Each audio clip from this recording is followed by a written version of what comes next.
Well, the Cerberus heatwave has been gripping southern Europe over the past few days, but the next phase of this heatwave, called Charon, could see the highest temperatures ever recorded in Europe. Our climate change correspondent Hannah Thomas-Peter sent us this report from Rome. In the shadow of the Colosseum, locals trying to make a living in Rome are struggling. The city sweltering under a red alert, the kind of heat that threatens even the fit and healthy. The things do change with the heat. Like if you come in the morning, you're going to see too many people before 10 o'clock, while if you come during the day, you're not going to find anybody. It's really, really terrible. Like, we're used to the hot in Rome, but not this hot. I feel like this year it's been hotter than usual. If you want to come in Rome next year, I usually suggest to come either in September, late September, or beginning of May, because in this period it's really hard to cope with the heat, to be honest. And there's not much relief in sight. These kinds of conditions, the uncomfortable heat, the impact on daily life would normally be expected much later in summer. But unfortunately for Italy, there is more to come, with potentially record-breaking temperatures being predicted for later next week. We join a police patrol boat to find out more about the impact of long, hot, dry summers. You're welcome. The Tiber River has been dropping steadily, they say, even revealing the remains of a Roman bridge some 2,000 years old. It's dangerous for all the boats that travel, on the touristic boats that travel on the river, and also for the fauna.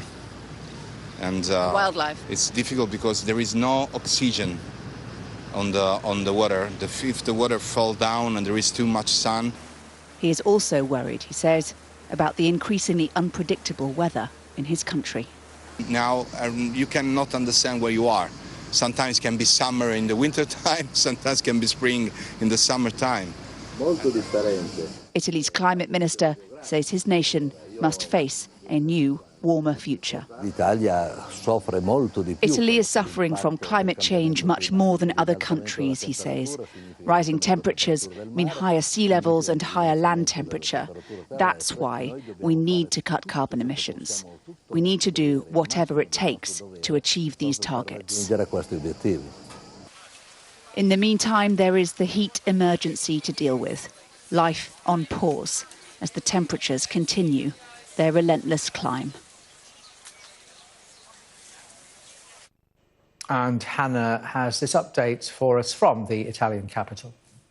Right now, there is an emergency unfolding across southern Europe as the various nations impacted by this heat wave are trying to deal with the consequences of the heat, the wind and the dry vegetation following, in some cases, years of drought.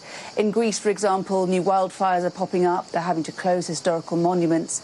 Tourists are fainting and needing hospital treatment, and so are locals. In Spain, of course, we have that fire that prompted the evacuation of some 500 people from La Palma Island. And in Croatia, there was a very serious fire that meant residents and tourists were evacuated, and a village and property and cars were destroyed there too. These are the emergencies caused by extreme heat, the immediate consequences. But there are much bigger things to grapple with.